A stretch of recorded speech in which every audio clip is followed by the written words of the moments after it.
Today on episode 60 of Rail Talk, we talk about the greatest sprinter in the world winning at Kentucky Downs, Manny Franco's banner day at Colonial Downs, the issues with the Parx turf. I'm Joe Bianca. I'm an ownership advisor at West Point Thoroughbreds. And John, I mentioned last week, I'm very grateful for your very generous wedding gift, but you still owe me one, buddy, because tonight is the season opener for Aaron Rodgers and the New York Jets. And if you remember a year ago, you cursed me. You like a witch from some medieval dungeon or like wishing on a monkey's paw. You made Aaron Rodgers tear his Achilles. Tell me something good about what's going to happen tonight. Oh, Joe, Jonathan Green, general manager, DJ Sable. If only you would reciprocate and say that Daniel Jones was going to have a season-ending injury. That would make my season, quite frankly, after watching that debacle against the Vikings. I think we're still the only team in the NFL that hasn't scored a touchdown, Joe. So, you should be happy you got an all-pro, quarterback coming back. It'll be a great game tonight.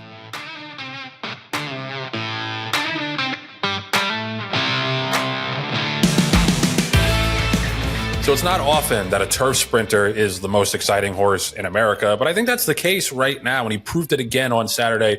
Cogburn, who followed up his North American record-setting performance in the Saratoga Stakes earlier this year, the Jaipur, with another blowout win in the Kentucky Downs turf sprint on Saturday, blasted out of there. Never looked like a loser. Stopped the clock in 107.68, 0.27 off the track record at Kentucky Downs. He's the best sprinter in the world, the best turf sprinter in the world, maybe the best horse in the world, pound for pound. The criticism of him going into this point was that he'd only faced the American horses. He hasn't faced the best of the Euros and whoever, maybe the Japanese horses. Maybe that's still true, but he took a real shot from a back-to-back Diamond Jubilee winner in Kadem. Kadem got off a little bit slowly, but he was never catching Cogburn. He's just an absolute pleasure to watch. And yeah, John, I can't remember the last time there was a turf sprinter who was this exciting, but he is appointment viewing. Well, the thing that was so interesting to me about Cogburn is, it wasn't whether or not he was going to win the race, because obviously he was the odds-on favorite for the race.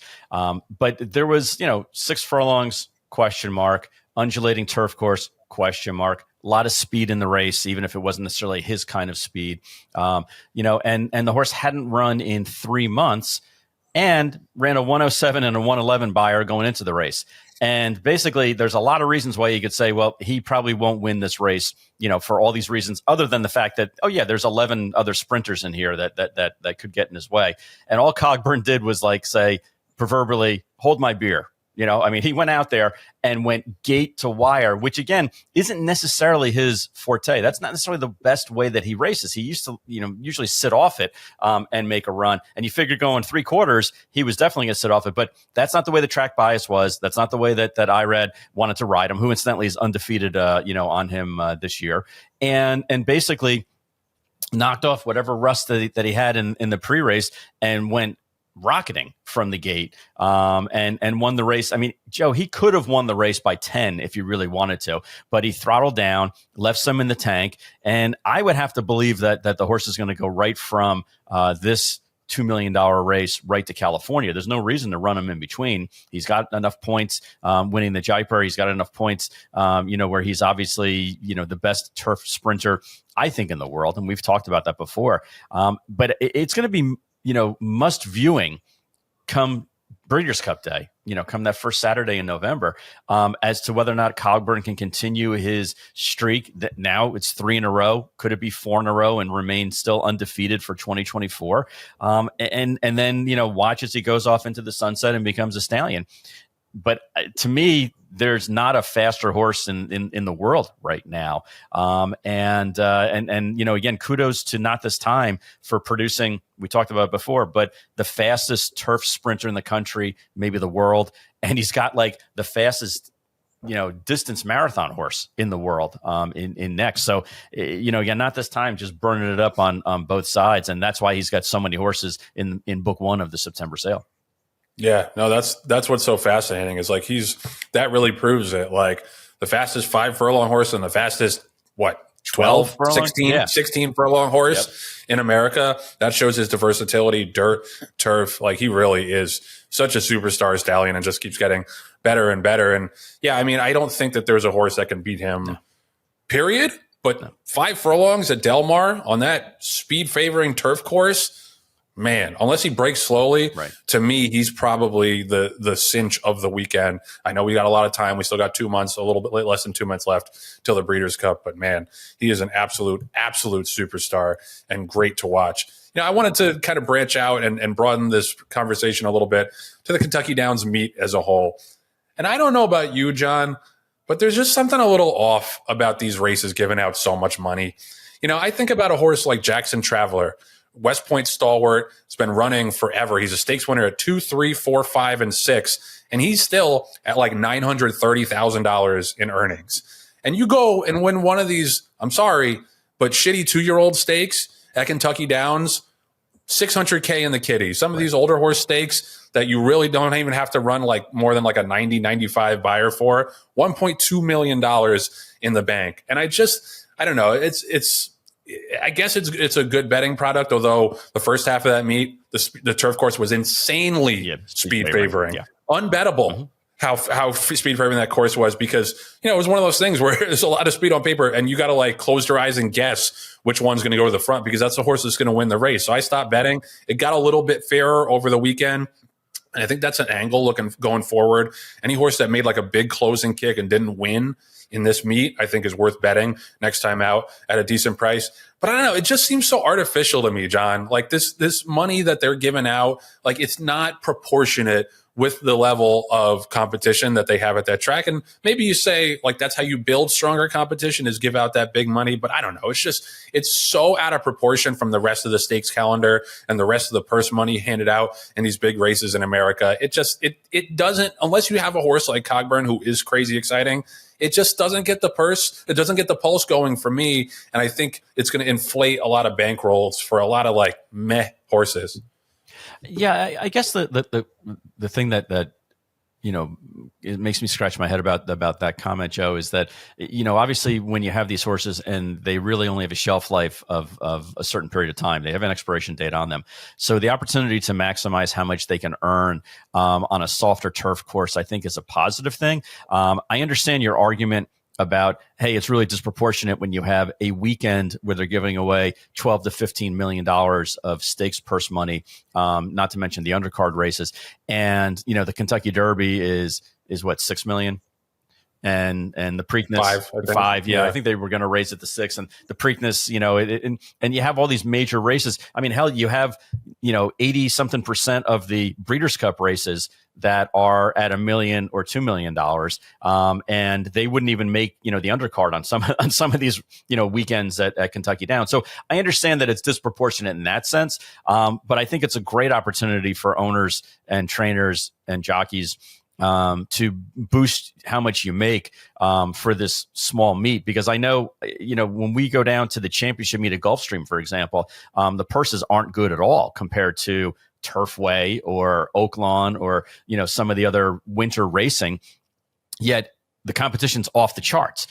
So you have to make hay when you can. And I think if you have a horse that's good enough to win at Kentucky Downs, you have to take advantage of it. I mean, so much so that in the mint millions, the winner, Goliad, actually has won not once but twice at Kentucky Downs this year. So he won twice in a 7-day window, and basically is going to show that he made over $1 million just in that 1 week. So yeah, is he $1 million horse? Where you think of, hey, all these horses that made $1 million, would he come to mind? No. Should he come to mind? Probably not. In comparison, he's not going to be one of the top 10 horses, that you think of when you think of talent, but he certainly is going to be there in terms of purse earnings. So I understand what you're saying. It's disproportionate, but I can make arguments that there are racetracks that are disproportionate in the other way, in the other direction. And this is just a chance for people to kind of catch up and clean up their bankrolls. Yeah, I listen. I'm being a hater, but it seems like it just seems like being a 7-figure earner for a horse used to be a really prestigious thing. It's kind of the way I feel about the graded stakes schedule. Right. Like it used to really matter that you were a grade 1 winner or a graded stakes winner. Like that was prestigious. That was a select club, especially the grade 1s. And now you look at these 4 or 5 horse grade 1 fields, and it's just like it has lost its luster to me. And I kind of feel that way about Kentucky Downs, where it's like used to be a real accomplishment for a horse to become a 7-figure earner. And now you go win one race with like an 89 buyer at Kentucky Downs, and you don't have to do anything else in your career, and you're a millionaire. Yeah. Yeah, I guess again, when you're paying the bills and everything like that, you like to have the opportunity to cash out on something like that. Joe, you mentioned we didn't talk about this in our pre-show roster, but you bring up the point about you win a 5-horse field or a 4-horse field and you get to be a grade 1 or grade 2 winner. How about the idea that Kentucky Derby, Kentucky Oaks point system now is going to get truncated, reduced if there's not 5 starters in the race? I think that's a really cool idea. And it wasn't like they had a trial balloon and they tossed it out there for people to banty it about. But I mean, I don't remember too many Oaks and Derby preps where this would affect the points, but it's going to, and it definitely has added to the intrigue and the strategy that you place. It used to be where you'd want to run your horse in the easiest race possible for the most amount of points, and now you have to be conscious of the fact that if it dips below 5 horses that start, then you are going to get a fractional amount of the overall points. And with the point totals being so important over the past couple of years, especially when certain horses were ineligible, that was a big deal. Now those horses I'm talking about Baffert. Now those horses that Baffert trains are going to be eligible. You need every single point that you can get in order to be in the top 20. So I think it's a really cool idea that they went ahead and did that and made these races more valuable. Yeah, no, it's a good point, and I honestly think that should be the future. Mm-hmm. Like, I would love like a dynamic grading system for these races, because first of all, the American Grade Stakes Committee can't be trusted to handle these races the correct way. Like we've just seen it over and over again. We saw it last year when they didn't downgrade a single race in Kentucky.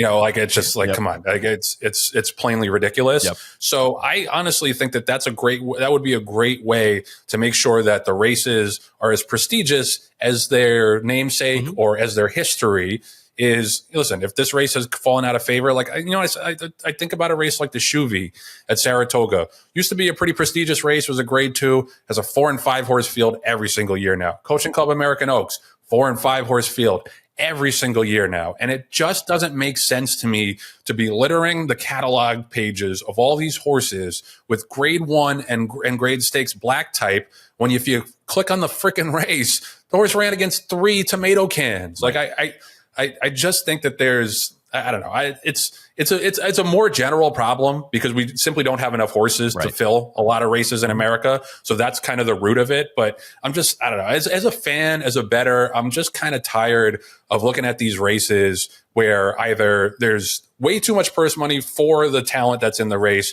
or there's way too high of a grade for the talent that's in the race. It takes something away from it for me. Right. And it goes back to the original argument that we had, which is even though the fall crop every year has reduced, they have not reduced the number of stake races, or at least proportionately so. So there's still horses that in previous years would not be black type earners, would not be perpetuating their gene pool going forward because they wouldn't be commercial enough, for the marketplace. But that's never going to change as long as the breeders have a hand in what's going on, because they want as many of their progeny to earn black type as possible, because black type is what sells. Yeah, no, there's besides the people shouting at the clouds like me, there's no incentive for anybody to downgrade these races, really. But the other thing too, and I kind of want to lead into our next topic as we come out of the break, is it's like the purses are artificially inflated at Kentucky Downs. And again, I'm not blaming anybody at Kentucky Downs. Like, they're doing what they should do. They're taking all that HAHR money and reinvesting it in the purse money. The owners aren't doing anything they shouldn't do. They should ship their horses. If anything, they should ship more horses there to increase the quality of the fields. I'm just saying, as a fan, it's a little bit lame to me. But I'm not saying Kentucky Downs is in this boat, but Parx, who's having some real issues with the turf course that we're going to talk about, I think this trend of tracks, and really it's not even a trend, it's kind of the norm mostly in America now, that the gaming revenue props up the track. I think it leads to a lot of bad outcomes and a lot of bad racing. Again, not putting Kentucky Downs in that boat, but it feels a little slimy, like all these tracks that are taking this alternative gaming source revenue and kind of letting the product go to shit. Again, not Kentucky Downs. Don't get mad at me, but it's part of that group of tracks that depend a lot on other revenue, and we'll talk about it after this. Real Talk is sponsored by TaylorMade. Obviously, we've got the Keeneland September sale opening today, and so TaylorMade is going to have a large consignment, high quality. You can expect them to sell well, to present well, to show well, because that's just the TaylorMade promise, the inherent promise, because they're the leading consignor in the business, especially when it comes to yearlings. Not this time. We talked about him earlier today. The TaylorMade Stallion roster just keeps continuing to grow and prestige and success on the racetrack, and look no further than Not This Time, who is the most explosive, hottest sire in the world right now, I would say. And we talked about his versatility. John brought up a great point. He has the best 6 furlong turf horse and the best 12 furlong dirt horse in America. Quite the accomplishment. But John, you also have some news on the racing front for TaylorMade. Well, Joe, the thing that was most impressive to me was they have 5 different Not This Times that are entered in the Iroquois Stake, which is the first Kentucky Derby points race and a very important race prep for the Breeders' Cup Juvenile. So that's amazing that they have so many candidates in that race. We talked last week about Medallion Racing, and all they did was just miss by a nose with Vodka with a Twist in the Grade 1 Del Mar Debutante. And of course, they are putting together Medallion 5.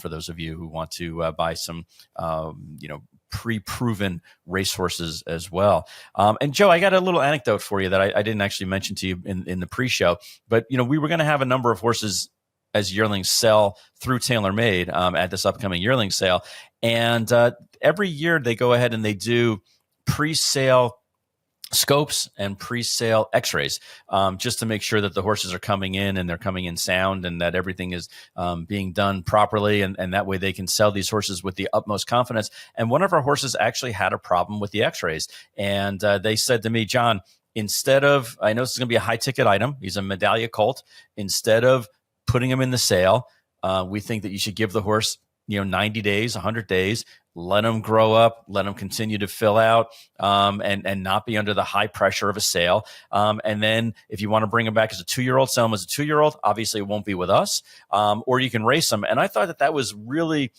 interesting and showed just how much integrity they have, because they could have just as easily brought the horse over and the horse would have sold for $150,000, $200,000, which is a lot of money. But instead, they said, we want to do what's best for the horse. You give him time, and if you decide you want to sell him as a 2-year-old, it'll be with somebody else. But if you decide you want to race him, that'll be great also. Neither of which puts money in their pockets. So to me, that is the ultimate testament of how well they represent you, which is not what's best for them, but ultimately what's best for the client and for the horse. So I alluded to it in the last segment, and I think that there's been a troubling move in racing. A lot of racetracks, a lot of mostly like B and C and D level racetracks, that the only reason they stay open is because of the slot revenue or the casino revenue. It doesn't really have anything to do with racing. And I think that provides basically no incentive for the people in charge of that property to invest in racing. And we kind of saw that bear fruit or come to bear last couple of weeks ago. I'm going to quote from our old friend Bill Finley's story at the TDN. Under pressure from HISA and the local horsemen's group, Parx management has closed down its turf course after a horse broke down on the grass in the August 27th Parx Dash Stakes. The horse, whose name Causes Trouble, was co-owned by John Finelli and was making his 33rd career start. Quoting from Finelli, "It's always been known as a bad course, but if I knew it was that bad, I never would have put my horse on that surface. I was really upset about the condition of the course, and when I saw it myself, I was in shock." So what happened was the horse's Causes Trouble's trainer, Harold Weiner, shot this video, and I'll see if we can put it up, where he's walking the turf course, and dude, it looked like there had been no maintenance done to this turf course in years. Overgrowth, but then also mixed with giant holes in the ground. And he goes and sticks his hand in several of the holes. The first two kind of like go like 6 inches or so down. The last one, he's like up to his elbow. And the fact that horses have been racing on this turf course for however many months without anybody making a peep, I think goes to show you how on top of things the Parx management is about their racetrack surfaces and their racing product. And I want to give a shout out to Heisa because they came in and did like an analysis of the grass course. They came back a week later and Parx supposedly filled in some of the holes, but they said that the course lacked a lot of moisture, which is patently obvious from anybody who's ever seen a turf race at Parx. They honestly should not even have a turf course if they can't handle it. I'm quoting again. This time I'm quoting from President Bob Hutt of the Pennsylvania Thoroughbred Horsemen Association. He says the course looks like a minefield with holes that are 6 inches. I was horrified because I knew what they were going to do. Just go out there and fill the holes with dirt and then more and more races on it and send horses to their death. I could see a chain reaction where 5 horses and jockeys were killed. I can't be a part of it. He found Lisa Lazarus's number, sent her the video, and she said, "Oh my God, that's horrible. We're going to investigate." This was on a Sunday night, and I'm quoting from Hutt here.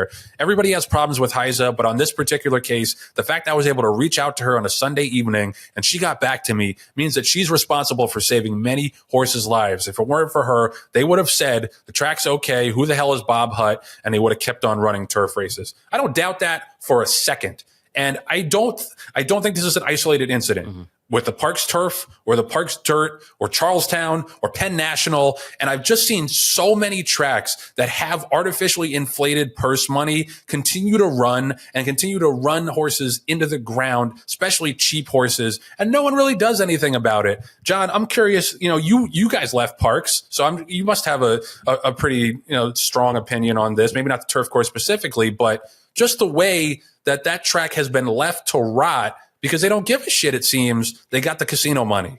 Well, Joe, I think there's two things at hand here. Number one is like you mentioned, there's a lot of racetracks that are not putting money into the track themselves. That's why it's such a big deal when NYRA actually implements an entirely new track surface with the synthetic. And that's why you got to give credit to Gulfstream Park as well, where they recognized that their turf course wasn't 100%. They had addressed it. They attacked it. They had no turf racing for a window. And Churchill Downs is doing something similar where they're not, they're recognizing that they have an issue of a less than stellar course and therefore are trying to fix it rather than just kind of, throw some Band-Aids on it and hope and pray that the horses don't hit the wrong holes. And Kim Valerio from our last podcast episode was very boisterous about the fact that there are racetracks out there. She mentioned Churchill Downs. There are racetracks out there that are just, putting money to the bottom line and don't have any concern at all about where the athletes are practicing, where they're domiciled, where they're training, and it's a bigger issue than what we're talking about. The other thing that made me scratch my head about Parx in particular is, Joe, they were off for 3 weeks in the month of August. And if they knew that there was an issue or somebody had actually walked the turf course and seen exactly what was going on there, because they don't train on this turf course. So it's not like they're going to see it on an everyday or on a regular basis. But there's enough horses that are running on it prior to that. If they saw it was an issue, they had 3 full weeks to address it. And even more so if they wanted to say, hey, July is usually a really barren month when it comes to water. There's a bunch of other turf courses around here where our horses can run on and continue to race and earn money. You had a window to address it. And instead of addressing it, I think they just kind of closed their eyes and kicked the ball down the road and hoped that nothing bad was going to happen. And quite frankly, that sentiment is what got the industry into the problems that we were in, or added to the problems that begot Heisa in the first place. But I give Lisa Lazarus a tremendous amount of credit for addressing it, because even though it wasn't anything that she had to, investigate from a trainer standpoint or a testing issue or any things, it came down under the umbrella of safety. And that's why they went ahead and looked into it and immediately had to work. And again, say what you want about Parx. We haven't raced there in years. It had nothing to do with the turf course. It had everything to do with the trainers that some of the trainers that were there where they're taking advantage of it. But I think it made them look really bad. I mean, you can't ignore these problems anymore, especially in this day and age and this kind of climate.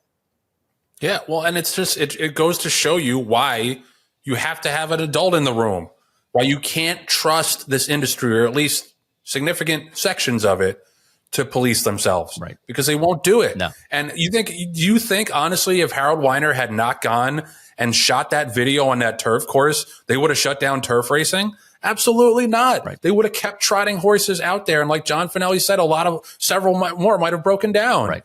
Right. And the biggest part of their meet is coming up in the next 3 weeks. I mean, they had all the prep races for Pennsylvania Derby Day, and that there's usually turf racing on Pennsylvania Derby and Cotillion Day. So why would you want to do that where you knew it was the biggest biggest weekend of your racing year, and you were going to have so many eyeballs on your product? And to run the risk of having a horse break down in today's day and age and this climate, it just didn't make any sense other than just it was a hope and a prayer that nothing bad was going to happen.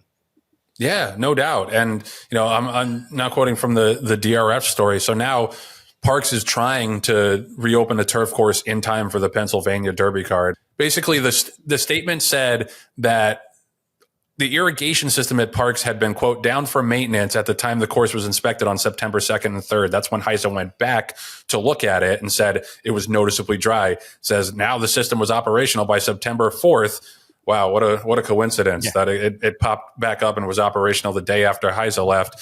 So basically, this is why you need an adult in a room. This is why you need a cop on the beat, because HISA now says that racing will not be allowed to resume on the turf until its track surface experts can reevaluate the course. So they can spruce it up all they want to try to get races on the grass for Pennsylvania Derby Day. But thankfully, there's someone else who's going to come in and say, no, we'll tell you. Right. We will tell you when this turf course is operational, because you sure as shit have not shown the ability to self-police and keep horses safe. And I honestly think this is the root cause of a lot of this. Is it's not just Parx. There are plenty of racetracks where the racetrack is an afterthought. It's just there to be glommed onto by the casino people. And then the casino people kick a little bit of a pittance from their slot money to the racetrack so they can keep running races there and keep the gaming license. And, this is why I think that there does need to be some consolidation in racing. I always said this. I think the wrong tracks are closing.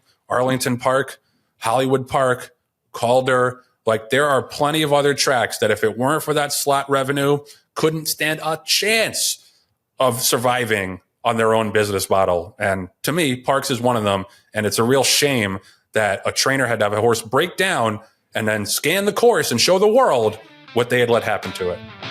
Rail Talk is sponsored by the Green Group, the #1 accounting firm in the horse business. They know the industry like nobody else does, specifically Len Green, who owns over 200 horses with DJ Stable, won over 2,500 races. They got almost 1,000 clients in the horse business because they make the money and save them taxes. Doesn't matter whether you're an owner, a trader, a handicapper, or any participant in this industry, they can help you make it more profitable and more manageable, because God knows we all need that. It can get expensive, so you need Len and the Green Group by your side to help you take advantage of all the tax advantages that come with owning and participating in the racehorse business. Call them up at 732-634-5100 and do it before year end. So he'll prove that he can save you taxes for the 2025 tax season. But don't take it from me. Listen to another satisfied customer, our good friend Duncan Taylor. The Green Group does all of our accounting. We really are a team in every way. We're friends. He's my customer. I'm his customer. And when I say me, it's tailor-made. But, we've just had a great relationship, and he loves to work. So I like that, because I like to work too. We're always looking for a better way to do things. And Lynn has shown us a lot of better ways. And I think he's doing the same thing in his accounting firm.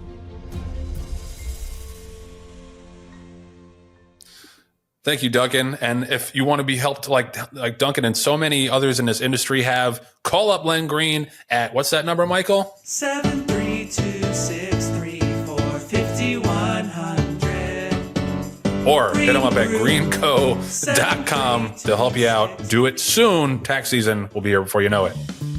Okay, so you have long awaited this sequel to the greatest segment in Rail Talk, probably in podcast history. This is the Not So Newlywed Game. We did the first part of this, and it's the Not So Newlywed Game because John and Michelle have been married for God knows how many years.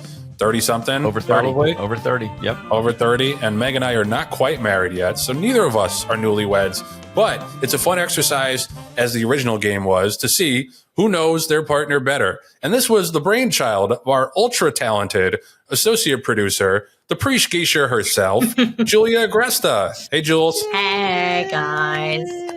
Back. There's a change this time. It's not regular Jeopardy. It's unhinged Jeopardy, which means you're going to hate this round. But I am going to massively enjoy it. To remind you, and we're going to get rid of your little rock, paper, scissors fiasco.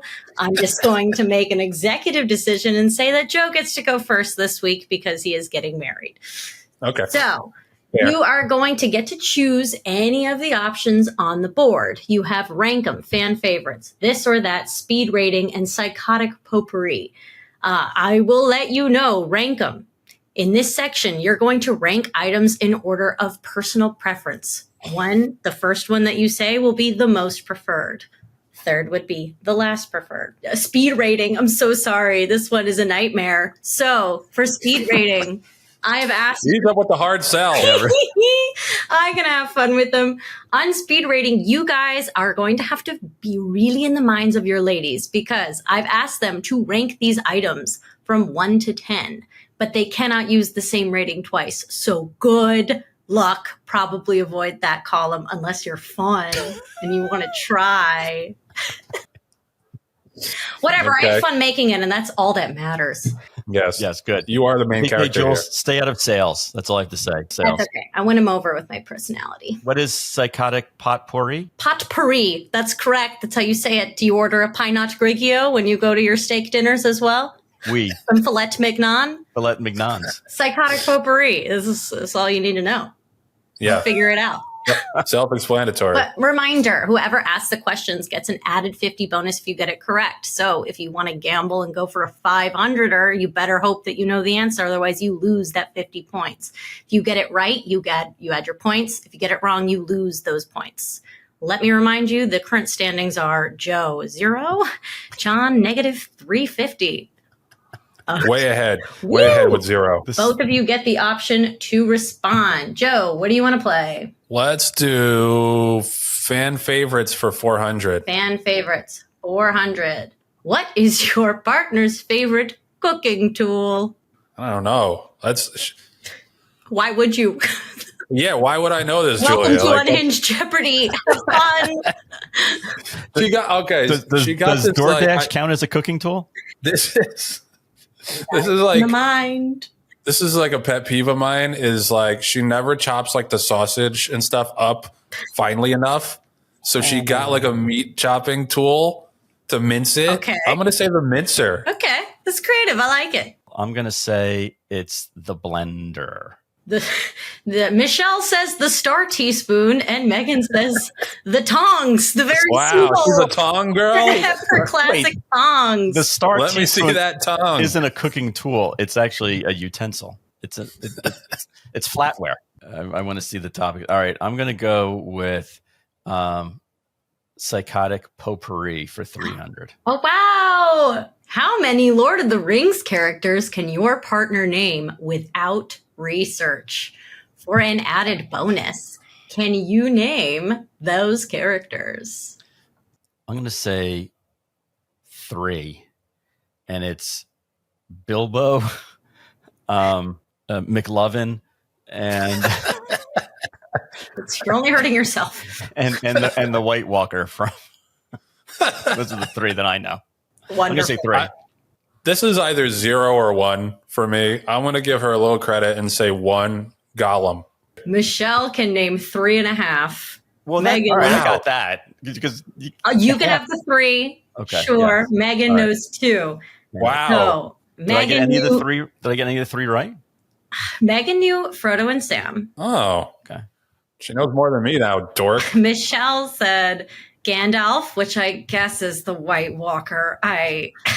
It hurts me to say that, but I suppose. Frodo, Bilbo, and the monster guy who calls the ring my precious. That's Gollum, right? Yes, That's it Gollum. is. Oh. Okay, so I get that one. You do. All right. As always, we need to put our heads together, and we could really be killing this game. I'm gonna go rank them for 400. Okay, rank them 400. What would your partner rate Jon, Joe, and Patty? Oh, this is spicy. Oh man, so one is the best. One is the best. Oh man, I'm tempted to put Patty first, just because she's everybody's first love. Would be mine. But I'm Obviously. gonna very hopefully say Joe 1, Patty 2, Jon 3. And I'm going to say the reverse. I'm going to say Michelle is going to say me first, Patty second, Joe third. But if she could, because I know this probably killed her that she had to rank people, she would probably say, but they're all equally really nice. Like I know that. Right. So hopefully I get bonus points for that. For Let's saying see. it's like 1A and 1X. Michelle said Jon, then Patty, then Joe, but I love them all. Yeah, see? No such parentheses for Meg. No, Patty, Jon. Wow, boys. That was All right, so we both got that one. Jon, Good. I will give you 100 extra points. So Woo! it's spot on. I For know what? she thinks. Oh, because you got the parenthetical Correct. statement? Got I'll it. guarantee you it killed her to put sorry. anybody above the next person. You know what? Rank 'em was actually fun. I'm going to go with that for 500. Primarily because speed rating seems like I can't figure it out. So. Yeah, that's pretty hard. Ketchup, Szechuan sauce, and butter. Oh my God. Yeah, the three staples. It's in the 500 for a Oh my reason. God. All right. I'm going to say Michelle is going to do butter, Szechuan, ketchup. No, butter, ketchup, Szechuan. Butter, ketchup, Szechuan. Alphabetical. Butter, ketchup, Szechuan. Meg's not really a ketchup person, so I'm going to say butter, Szechuan sauce, and ketchup. Butter, ketchup. Wow, they're both the same. Same. Woo! We haven't done it yet, so let's go speed rating for 300. Oh, no. Ah! Oh, no. You make me happy. A peanut butter and jelly sandwich. Rate 1 through 10. I feel like that's got to be a 10. That's a staple in our household. Oh, man. See, That's big. Michelle's allergic to peanut butter. So I'm going to say a 4. She's allergic and you say a 4? Yeah, because she knows that I like it. Because she knows that I like it. So What? It was even higher than a 4. Michelle said, Wow. while delicious, I'm sadly allergic to peanut. right. And Megan, it was an 8. But that's She's so literal. That's Michelle in a total nutshell. No pun intended. Absolutely. It's like in an allergic peanut shell. yeah. It's like oh well. I know that this guy was trying to murder me, but he had really soft hands, so I'm going to give him a 5. Like I know that's just 100% is her. You know, I did beta test this on my parents, and I told them that I'd give them a 3-number leeway. So Right. in that case, you both get your points for this. Oh, there we okay. go. It is That's a pleasant quite hard. surprise. All right, I'm going to go this or that for 200. Red sauce or red wine? Red wine. Red sauce, 100%. Woo! Bravo, boy. All right. Correctamundo. Oh Way to man, go. go Fonzie. Yes. All right. That's the perfect way to end it on a high note, I think. So that's how we should end it. Unless we're tied, do we even know what the score? No one knows. The score will be posted graphically, is my understanding. So it'll be a surprise to all of us. To us all. Unbeknownst. Listen, I to tried anybody. to do the math simultaneously last time, and Yeah. Patty was out of the country, and it was just too much. It was a shit show. For I me. know, Julia. I gotta compliment you on this. It was very entertaining and fun. I'm dying to know what the other questions are. So maybe you can tease a couple of them on the old website or Okay, something, yeah, because people I can know offer you put a ton of time. But thank you so much. I feel like that we're all winners. I feel like we're all winners here. Hopefully, the numbers will agree. Hopefully. But yes, I second that. Thank you so much, Julia. And I don't know. I think the people are going to want more Julia in the show. So we'll find no a way. No We'll question. find a way to shoehorn you into the show another way. But thank you for this and for all of your help and support along the way. Of course, of course, of course. Farewell. Thank you, Julia. Rail Talk is sponsored by Facing Tipton. It was a smashing success this summer for Facing Tipton at the New York Bred Sale, at the Select Sale, and we've got plenty of action coming up this fall. Next physical sale will be the California Fall Yearlings in Pomona, California. West Point bought 2 horses from there last year. One's pretty live. I'll mention it when he's getting closer to a race. But you can find some nice horse flesh out there, and those California bred races are really not that competitive. So you can find some nice horses by California bred sires that can make you some money on the racetrack. That's in Pomona, California. Then we've got the Mid-Atlantic Fall Yearlings October 1st in Timonium, Maryland, followed by the next digital sale. The October digital sale goes from October 3rd through the 8th. Entries are open for that until September 25th. You don't have to hear me wax poetic about it any more than I already have. The digital sales are the wave of the future, and not even the future, the present. And Facing Tipton is at the forefront of both the future and the present. That's why we appreciate them so much. One of many reasons. October 15th is the Saratoga Fall Mixed Sale, back upstate in Saratoga Springs, New York, followed by the Kentucky October Yearlings, October 21st through 24th. West Point will be active there, I think, both on the buying and the selling end. And then, of course, the November sale, the granddaddy of them all, the Monday after the Breeders' Cup at Newtown Paddocks in Lexington. Some of the greatest mares you'll ever see on the racetrack will also be in the sales ring a couple days after competing in the Breeders' Cup. It is not an event to be missed, and we can't wait to see all the folks at Facing down there at the November sale.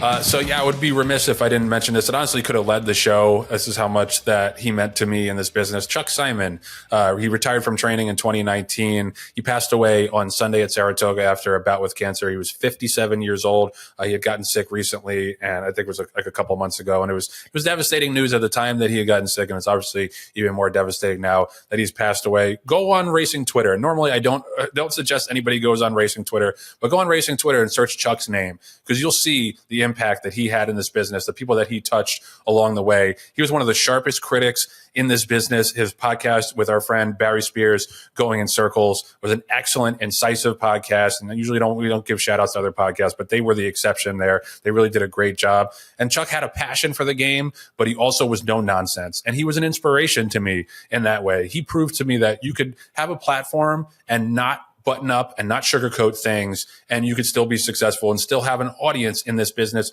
But beyond that, I mean, Chuck worked for Alan Jerkins. I mean, he gave Cherie DeVoe her first job. He worked for Nick Zito, for Wayne Lucas. Like, he was steeped in this business, and he's a smart guy. He could have left and done all sorts of different things along the way. He had a passion for sports and politics, but he stuck with racing because that's how much he cared about the game. And just on a personal level, you know, when I was first handicapping the horses, I looked in the racing forum, and all of the trainers and the jockeys and everything, those were just names to me. Those are people I saw on TV, saw in the closed circuit at OTB. They didn't mean anything to me, and from a personal level, Chuck Simon was the first guy that I saw in the program that I knew face to face and could put a face to that name. And it was because he took the time to talk to me and to mentor me and to school me in this game. And I still remember the long conversations we would have, me, him, Steve Bick, up at Saratoga by the Carolina barbecue stand. And he was funny, and he was warm, and he, like I said, had such a passion for the game that rubbed off on everybody else that he met. And he's gone obviously way too soon, but I'm just so glad I knew him. And I honestly don't think, I know that I would not be in this position right now in this business if it were not for Chuck. I'm sure plenty of other people in this industry feel the same way. I'll miss you, man. Like, I miss you making me laugh. I even miss our political arguments that we had, because we would go back and forth, but we knew that it was grounded in a love and a respect for each other's intelligence and each other's integrity. And it's a shame. And I'm really sorry to Chuck and his family and all of his friends, because we all truly loved him. And like I said, go check out the outpouring of support that, you know, that his passing has brought forth, because he was one of a kind in this business. We're going to miss him a ton. And he was racing. He was a racetracker through and through. And we love you, buddy. We'll miss you. All right, so that's going to do it for episode 60 of Rail Talk, my last episode as a bachelor. Let's see.